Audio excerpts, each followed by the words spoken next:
నెమ్మదిగా చెప్పు.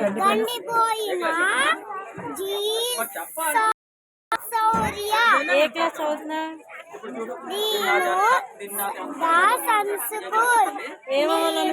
First class. ఏమవ్వాలనుకుంటున్నాను? నేను సీఎం అవ్వాలనుకుంటున్నాను. అయ్యేం చేస్తావు? వాళ్ళందరినీ ఏం చేస్తావు? సీఎం వాళ్ళందరినీ అయిన తర్వాత సీఎం అయ్యాక నేను ఉద్యోగం చేసుకుంటా. అంతా భగవంతుని దయ. చెప్పు. అంతా భగవంతుని దయ. చెప్పులే. ఏ భగవంతుడే కరుణించాలి. ఏ భగవంతుడు? ఏ భగవంతుడు?